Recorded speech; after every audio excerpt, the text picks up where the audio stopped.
Sean bienvenidos una vez más a lo que es la exposición de los temas.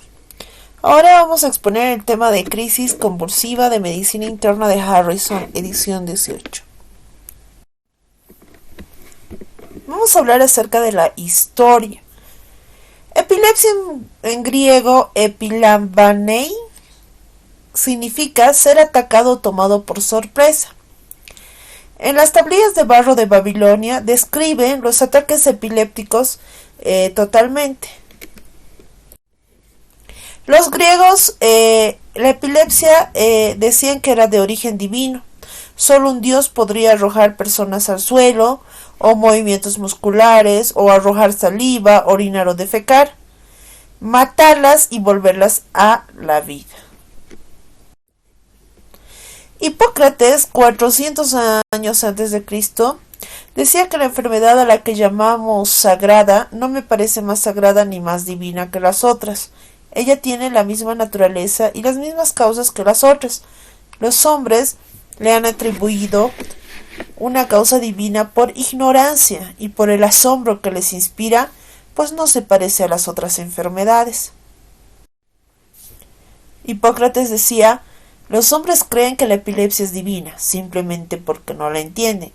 Pero si llaman divino a todo lo que no se entiende, entonces no habrá fin para las cosas divinas. Los romanos indican que un ataque epiléptico durante los comicios, o sea, es decir, en las asambleas, se suspendían, era señal de mal augurio. De ahí el nombre de crisis comiciales. En la medicina dominaba el concepto de líquidos corporales, es decir, sangres, bilis negra y roja y flema. Se postuló que la epilepsia era acumulación de flema en la cabeza. Las flemas eran eliminadas posteriormente por la boca y así terminaba. Si no funcionaba lo que era el amputar, si no existía origen claro, trepanar el cráneo para que la flema salga por los orificios, como acá pueden ver. Esas eran las creencias antiguas. Ya en la Edad Media, personas con crisis decían que eran poseídas por demonios, brujos o pactos con el diablo. Fueron llevados a la hoguera y se llegó a creer que estaban bajo el control de la luna. Epilepsias jacksonianas y clasificó las epilepsias en 1874. En 1880 afirma que la causa de la epilepsia es una descarga brusca, momentánea y excesiva de células inestables de la sustancia gris. Y acá tenemos un cuadro sinóptico en la cual podemos ver los síndromes electroclínicos, que es un ejemplo de cómo se puede organizar. Vamos a activar el puntero. De cómo se puede organizar los síndromes ordenados por edad típica de inicio. Por ejemplo, en el periodo neonatal, en la lactancia, en la infancia, en la adolescencia y en la edad de inicio variable. Periodo neonatal tenemos las crisis neonatales benignas, epilepsias familiares, neonatal benigna, síndrome de Ohtahara y la encefalopatía mioclónica temprana. En la lactancia tenemos las crisis febriles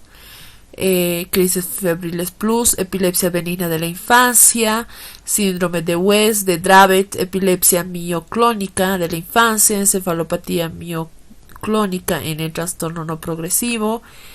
Y así sucesivamente tenemos una clasificación diferente en cuanto se rige a un orden cronológico en edades, ¿no? Vamos ahora a entrar exactamente al tema de crisis convulsiva. Entonces podemos decir que en latino convulsio se sobreentiende de quitar o arrancar fuerza, ¿no? Una epilepsia paroxístico producido por descargas anormales en el cerebro, entre el 5 al 10% tendrá una convulsión durante su vida. La epilepsia es un síndrome neurológico, un signo neurológico que va a cursar con crisis epiléptica, 2 o más crisis no provocadas. Habitualmente es un síntoma de lesión del sistema nervioso central. Crisis epilépticas, ya, es más que todo la disfunción del sistema nervioso central debido a la descarga normal excesiva de neuronas corticales que producen descargas sincrónicas. La Organización Mundial del Corazón, en este caso, nos dice que una epilepsia es una alteración cerebral caracterizada por la predisposición permanente para generar crisis y por las consecuencias neurobiológicas, psicológicas y sociales derivadas de esta condición. La epileptogénesis es una secuencia, ya, de hechos por lo que una red neuronal normal se convierte en una red hiperexcitable. Acá está, ¿no? Una descarga eléctrica en sí hay de neurona a neurona. Incidencia. Se nos dice que exactamente hay de 0.3 a 0.5%, ¿no? 50 millones de personas, es decir, en países, el 80% en países de renta baja, ¿no? Casos de epilepsia por 100.000 habitantes. Si se dan cuenta, Bolivia está acá, entonces más o menos estaría por acá, de 170 a 200 personas por 100.000 habitantes. Etiología. La etiología va a venir, como hace rato ya habíamos desglosado el cuadro, va a ser según a la edad. En la segunda edad tenemos la lactancia, y en la lactancia está la hipoxia perinatal, los trastornos genéticos y también las malformaciones. En la infancia y adolescencia ya es de tipo idiopática y también pueden ser febriles, ¿no? Cuando a veces desencadena una fiebre de 40 grados centígrados, 39, 40, ¿no? Infecciones y traumatismos. Ya en los adultos pueden ser de causas secundarias a un traumatismo cráneoencefálico, en este caso, al alcohol y a tumores cerebrales. Etiología en cifras. El 68% va a ser de tipo idiopático, no, el 11% va a ser de tipo de enfermedad cerebrovascular, el 5% va a ser alteraciones del sistema nervioso central, 4% va a ser de tumores del sistema nervioso central, el 4% va a ser de epilepsias post-traumáticas y el 3% va a ser de enfermedades degenerativas. Ustedes saben que entonces el de tipo idiopático ya es un adjetivo utilizado, ¿no? En la cual es por una causa espontánea o desconocida en este caso. ¿Qué es esto? El 68%.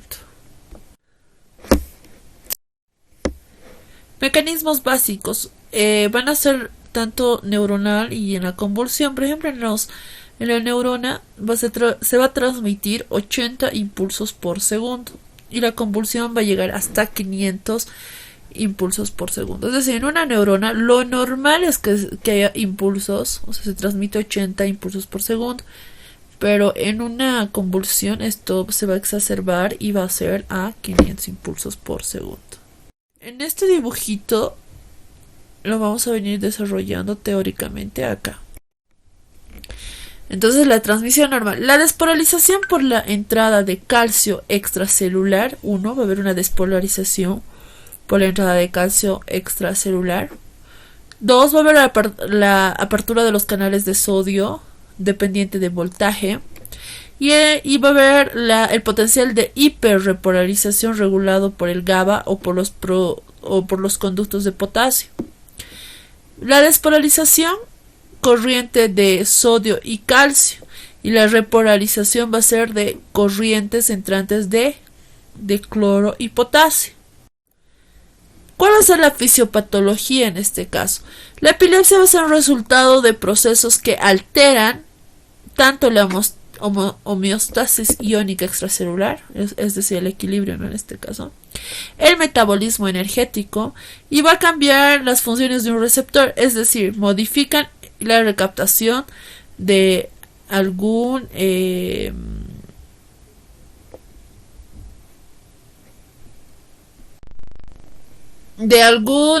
una recaptación, en este caso neuronal, recaptación neuronal.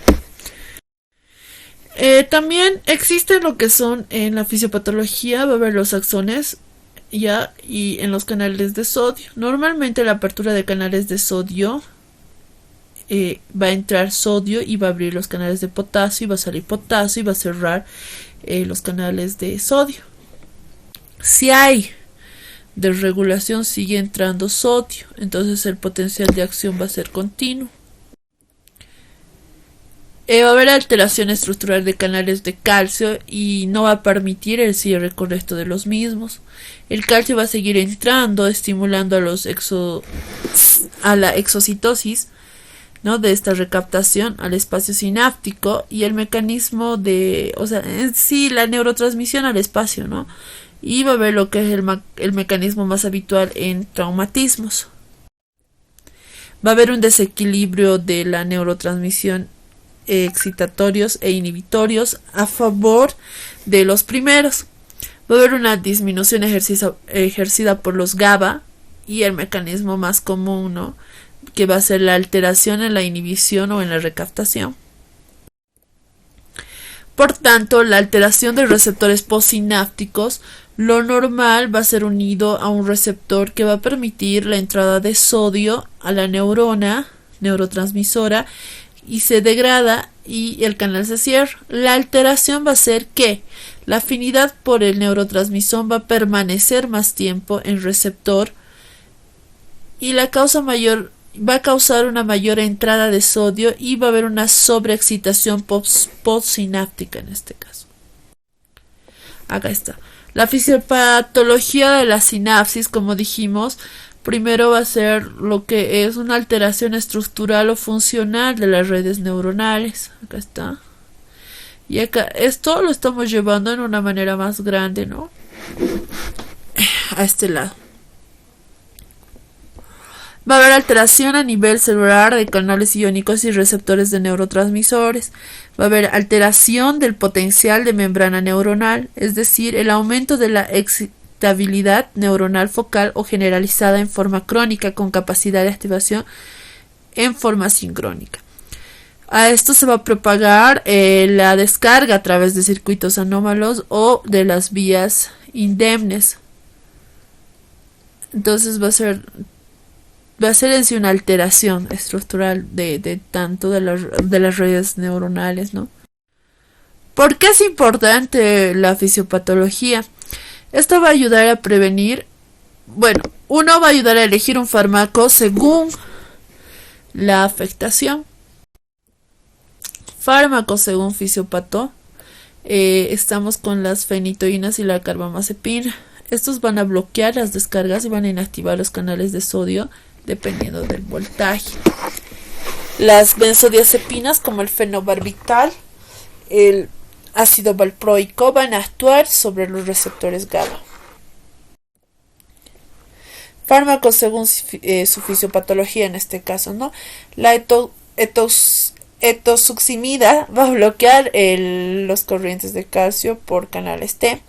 La lamotrigina bloquea mecanismos excitatorios de glutamato y aspartato. Y la vigabatrina va a haber la inactivación de GABA transaminasa, y por ende va a dar igual a lo que es el aumento de GABA. Síntomas motores: si se afectan áreas frontales. Síntomas sensitivos: si la descarga compromete regiones parietales. Y los visuales: si afecta zonas occipitales. Y las psíquicas o emocionales: si participan estructuras temporales mesiales, frecuentemente que se propaguen de una zona a otra. Clasificación. La clasificación de epilepsia en este caso va a ser de tipo genética, antes llamada idiopática. No se asocia a otra patología, generalmente de base genética, epilepsia neurológica normal. La epilepsia sintomática es consecuencia de lesión cerebral conocida como epilepsia neurológica normal en un encefalograma normal. La epilepsia probablemente sintomática es de tipo etiológica que no se puede determinar mediante técnicas de diagnóstico. Existen las crisis según su etiología. Pueden ser crisis provocadas, es decir, agudas sintomáticas, agresión del sistema nervioso central, en este caso infección, infarto, traumas hemorrágicos. Crisis no provocadas pueden ser procesos sistémicos, trastornos metabólicos, tóxicos, ingesta o deprivación de alcohol y drogas. Clasificación internacional. En estas podemos ver el tipo de la fase tónica y la fase clónica. Si decimos la clasificación de la crisis, podemos decir que existen crisis tanto generalizadas, focales y desconocidas. En estas crisis generalizadas tenemos las tónico-clónicas, las ausenciales, las clónicas, las tónico, las atónicas y por ejemplo, las ausenciales se van a dividir en típicas y ausencias con características especiales, con ausencias mioclónicas o mioclonias palpebrales, ¿no? También como las atípicas. Y las mioclónicas que a la vez van a ser mioclónicas, mioclónicas atónicas y mioclónicas tónicas. Las focales van a ser, se van a originar en redes limitadas a un hemisferio, cuyas características, de acuerdo a una o más características, pueden ser con aura, motoras, autonómicas, nivel de conciencia alterado o preservado, o puede evolucionar una crisis convulsiva bilateral. Y de causas desconocidas puede haber una evidencia e insuficiencia para caracterizar como focales, generalizadas o ambas. Va a haber espasmos epilépticos y otras. Cambios en la terminología según el concepto. En la etiología, por ejemplo, en la genética, un defecto genético contribuye directamente a la epilepsia y a la crisis con el síntoma principal del trastorno. Ejemplos, por ejemplo, tenemos las canalopatías y el déficit de glutamato 1. Y el término antiguo y concepto es idiopático, presuntamente genético. En las estructurales metabólicas causadas por una alteración estructural o metabólica cerebral, tenemos las esclerosis tuberosas, las malformaciones corticales. Va a ser de tipo sintomático secundario a una alteración cerebral conocida o que se supone que existe. Y la de tipo desconocida, la causa es desconocida y podría ser genética, estructural o metabólica, ¿no? Por ejemplo, tenemos los términos, eran los criptogénicos, ¿no? Los presuntamente sintomáticos. Entonces, el principio fundamental, hay dos tipos de crisis, tanto las focales y las generalizadas. Estas focales se van a originar en redes limitadas a un solo hemisferio cerebral, antes llamadas parciales. Las generalizadas se originan en el interior y se van a conectar con las redes de ambos hemisferios, inicio global, simétrico y sincrónico. Acá está, tenemos de tipo generalizada, el focus es central y esto se va a generalizar a nivel cerebral. El tipo focal o antes llamada parcial es en una sola área, si se dan cuenta, en un solo lóbulo. Aquí está la parcial, la generalizada. Parcial en un solo lugar, generalizada en todo el lado. Y en el encefalograma se muestra de esta manera. Convulsiones focales antes llamadas parciales, simples y complejas. La nueva clasificación nos dice como convulsiones focales sin características no cognitivas y convulsiones focales con características no cognitivas. Las generalizadas tenemos las ausencias, la ausencia que puede ser típica, atípica, las tónico-clónicas, las clónicas, las tónica, la atónica y la mioclónica. Esto es para que diferencie qué tipo de convulsiones hay y cómo se desencadena. Crisis tónico-clónicas generalizadas. Pueden aparecer al principio o ser el final de las crisis antes conocidas como gran mal, crisis inclasificadas por falta del dato, observación clínica o crisis neonatales. Los signos epilépticos, como son la epilepsia mioclónica juvenil, el síndrome de Lennox-Gastaut, el síndrome de epilepsia del lóbulo temporal mesial. Las epilepsias mioclónicas juvenil son sacudidas mioclónicas bilaterales únicas o repetitivas a causa desconocida. El síndrome de Lennox-Gastaut son múltiples crisis, descarga en espiga y onda lenta. Alteraciones cognitivas se va a asociar con la disfunción del sistema nervioso central. El síndrome de epilepsia del lóbulo temporal mesial son esclerosis del hipocampo. Hay crisis focales de características no cognitivas. ¿Cuáles van a ser las manifestaciones clínicas? Sensación o fenómeno particular que precede un ataque de epilepsia. Y vemos las auras somatosensoriales, ¿no? Parestesia con una clara distribución por dermatomas. Va a haber dolor, sensación referidas a una manifestaciones clínicas en este caso, ¿no? Sensación referidas a una víscera, van a comprometer la cara, la boca, las manos, las partes proximales del cuerpo de forma bilateral. Y esto va a ir a afectar al área primaria de Brodmann 1, 2 y 3. Tenemos las áreas visuales, las auras visuales. Estas auras visuales son alucinaciones o ilusiones visuales, luces de diferentes colores que frecuentemente se limitan a un campo visual, es decir, los escotomas y las imágenes. Acá está. De tipo auditivas, auras auditivas son alucinaciones auditivas de sonido o ruidos que la mayoría del tiempo no pueden ser localizadas en el espacio.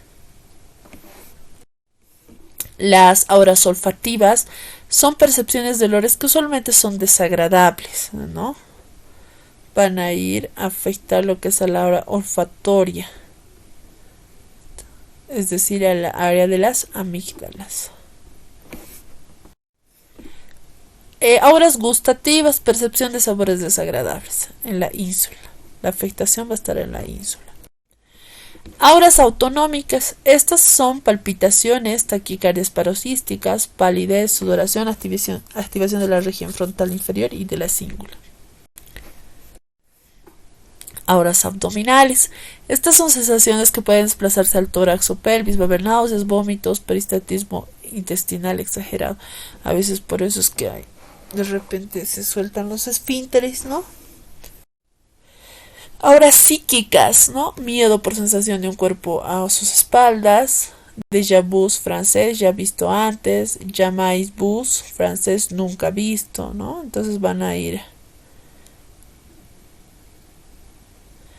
a afectar, ¿no?, a la corteza motora. Y tenemos las crisis generalizadas, esto ya habíamos mencionado, la clasificación. Y están las tónico-clónicas en cualquier combinación, pueden ser ausencias tanto típicas o atípicas, las ausencias con carácter especial, ausencias mioclónicas, mioclonias palpebrales, mioclónicas atónicas, tónicas, clónicas, tónicas y atónicas, ¿no? De origen desconocido pueden ser espasmos, ¿no? Crisis que no pueden ser claramente diagnosticadas en una de las categorías anteriores deben ser consideradas no clasificadas hasta tanto no se cuente con suficiente información que permite su diagnóstico preciso. Crisis generalizadas. Estas crisis generalizadas son normalmente de tipo motoras, ya sean motoras simples, son las mioclónicas, clónicas, espasmos epilépticos, tónico-clónicas y tónicas. Las tónicas son contracciones musculares sostenidas que duran alrededor de 5 a 10 segundos. Va a haber la activación de la área 6 de Brodmann y área sensorio-motora suplementaria. Suelen ser breves y consisten en caídas al suelo y rigidez de todo el cuerpo, el que puede adoptar posturas en bizarra. Son más frecuentes en casos con daño cerebral. Crisis tónico-clónicas son aquellas que provocan mayor impacto emocional en los observadores, es decir, el individuo cae inconscientemente al suelo, se pone rígido y a veces emite un quejido, ¿no? Puede ser, aparece convulsiones de todo el cuerpo, va a haber cianosis, va a haber eliminación de saliva por la boca y sopor profundo. La crisis mioclónica, estas son contracciones musculares de duración breve, menos a 200 milisegundos repetitivos, arrítmico, por activación del área motora primaria de Brodmann, en este caso 1, 2 y 3. Las crisis clónicas son sacudidas musculares que se producen en intervalos regulares de 1 o 2 segundos, por activación de la corteza motora primaria también. Los espasmos epilépticos son movimientos axial súbito que conduce a una postura sostenida breve en la cual el cuello se encuentra en flexión y los brazos en extensión y abducción. Va a haber un llanto irritable. Es decir, aquí hay una fase tónica y aquí hay una fase clónica. Entonces, este espasmo epiléptico va a ser de tipo tónico-clónica. Crisis motoras. Estas pueden ser complejas por la presencia de otro tipo de epilepsias mioclónicas, es decir, van a involucrar los segmentos corporales distales, dedos, manos, lenguas, labios, asociadas al lóbulo temporal. Se va a producir por la activación de la región anterior del cíngulo. ¿Qué tipo de crisis epilépticas existe? En este caso son tónico-clónica, es esta. Atónica. Cuando hay rigidez, mioclónica. Crisis focales. Crisis con signos motores. Se origina en la corteza motora de un hemisferio y se dividen en motor focal sin progresión, motor focal con progresión, perciba, postural, fonatoria. Estas son sacudidas de una parte de la extremidad del cuerpo. En estos signos sensoriales están como las crisis con síntomas visuales, crisis con síntomas auditivos, crisis con síntomas olfatorios, gustatorios y vertiginosos. Las complicadas. Existe un enturbamiento de la conciencia o sea del grado de darse cuenta. Se compromete la capacidad de recordar. Con frecuencia se va a asociar al automatismo y son seguidas por un periodo de confusión o amnesia. En este caso, los automatismos pueden ser orofaringios, chupar y relamerse, expresiones de emociones, generalmente temor, pero también pueden ser risa, rabia, gesticular, movimientos de la cara, un brazo, la mano, abrochar, ambulatorio, caminar sin rumbo, algunos metros. La crisis focal, ya sean simples o complejas, pueden evolucionar hacia una crisis convulsiva tónico-clónica generalizada. Diagnóstico. El esquema de diagnóstico está dividido en 5 partes o ejes, organizados para facilitar una aproximación clínica lógica para el desarrollo de la hipótesis necesaria. Acá tenemos un ejemplo 1, puede ser una fenomenología ictal, un tipo de crisis, un síndrome, una etiología o un grado de discapacidad. Entonces, en una historia clínica nosotros debemos preguntar los antecedentes familiares, enfermedades neurológicas familiares, antecedentes de crisis epilépticas, síndromes epilépticos o epilepsias.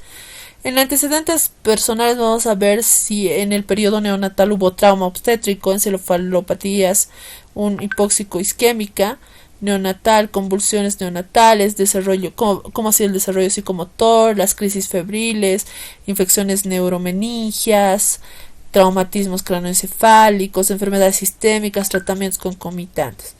Y el padecimiento actual es una cronopatología de los episodios paroxísticos que pueden describir a detallada la semiología de los episodios, la forma de inicio, el desarrollo del episodio, la recuperación.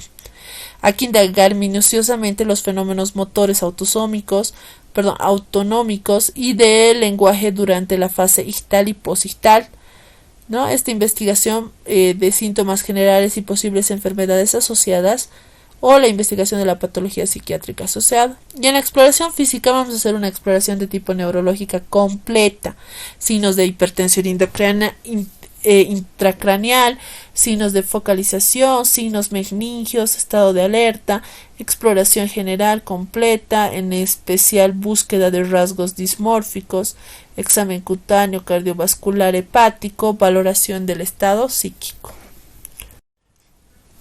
Las pruebas de complemento van a ser el electroencefalograma. Es la prueba de elección para demostrar el carácter epiléptico de un paroxismo epiléptico, y es insustituible para definir muchos síndromes epilépticos. Un electrocardiograma convencional suele mostrar alteraciones epileptiformes en la mitad de los epilépticos, aunque no podemos o no debemos olvidar que un 10 a 15% de la población normal puede tener alguna anomalía electrocardioencefalográfica, por lo que un paciente con un encefalograma anormal sin síntomas nunca debe ser tratado. Los estudios de encefalograma de siesta con privación parcial de sueño son útiles para discriminar la actividad epileptiforme no visible en el electrocardiograma convencional. Neuroradiología. La tomografía computarizada y la resonancia magnética son las técnicas de elección para detectar lesiones estructurales en el sistema nervioso central, siendo el segundo más visible o sensible en este caso, y específica especialmente para el estudio de la esclerosis temporal mesial, ¿no? Entonces es tan importante también poder hacer una tomografía, tanto tomografía computarizada y una resonancia magnética, para tener un diagnóstico claro. Indicaciones para la realización de estudios de imágenes en un paciente adulto con crisis epilépticas. Pueden ser en situaciones de traumatismos cráneoencefálicos recientes, pacientes anticoagulados con alguna u otra alteración de la coagulación, historia antigua de la enfermedad vascular cerebral, una crisis epiléptica de inicio parcial o focal, una aparición de un déficit focal nuevo, cefaleas o fiebres persistentes, persistencia de estado de conciencia alterado, historia de infección por VIH, historia patológica oncológica, y en pacientes en quienes no se asegure el cumplimiento del seguimiento clínico. Tratamiento. Acá está. En el tratamiento podemos decir que existen tanto el de primera, segunda y tercera generación, y en estos vamos a ver. Por ejemplo, ¿cuándo debe iniciarse un tratamiento, no, en el adulto con productos antiepilépticos, fármacos antiepilépticos? Se debe iniciar después de una segunda crisis no provocada y después de la primera crisis no provocada, solo si existe lesión de la neuroimagen, si existe déficit neurológico o el electroencefalograma muestra actividad epiléptica inequívoca o el riesgo de otra crisis es inaceptable. ¿Qué medidas ayudan para llevar un mejor tratamiento en el adulto? La adherencia al tratamiento puede optimizarse con lo siguiente: educar al paciente, a la familia y cuidadores, disminuir los estigmas asociados, usar dosis fraccionadas por lo menos posible, y relación positiva entre los profesionales de salud y el paciente y familia. ¿Cuáles son las recomendaciones para monoterapia de inicio en pacientes adultos con epilepsias para las crisis focales? En este caso son la carbamazepina, fenitoína, la motrigina, levetiracetam y la sozinisamida. La efectividad, eficacia potencial en crisis tónico-clónicas generalizadas pueden ser las gabapentinas, levetiracetam, vigabatrina, el topiramato como segunda línea de tratamiento. ¿Cuáles son las recomendaciones para que la monoterapia de inicio en pacientes adultos con epilepsia para crisis mioclónicas? El ácido valproico, el levetiracetam y el topiramato tienen una efectividad y eficacia potencial en tratamientos de las crisis mioclónicas. En este caso, los tratamientos de primera línea ¿no? En crisis epilépticas, como el ácido valproico, que es más eficaz en este caso, y en el tratamiento de elección para pacientes con epilepsias mioclónicas juveniles, ¿no? Entonces, la mujer con epilepsias en tratamiento se va a utilizar estos fármacos, ¿no? Durante el embarazo debe ser informado sobre el incremento en el riesgo de tener un hijo con malformaciones congénitas y anomalías morfológicas menor, y del incremento en el riesgo de tener una crisis epiléptica durante el embarazo y en caso de abandonar el tratamiento. Entonces, siempre de este tipo, las mujeres embarazadas tienen que ser monitorizadas, y también dar un fármaco que no sea tan teratógeno y que pueda evitar las crisis convulsivas, porque estas pueden, porque si se abandona el tratamiento, pueden provocar lo que son las caídas, traumatismos, etcétera, ¿no? Pero te invitamos a que igual puedas repasar el tema en el libro, que está mucho más explicado, y espero te haya gustado este tema. Y te invitamos a que puedas seguirnos o estar a la espera del próximo tema, que son las crisis hipertensivas.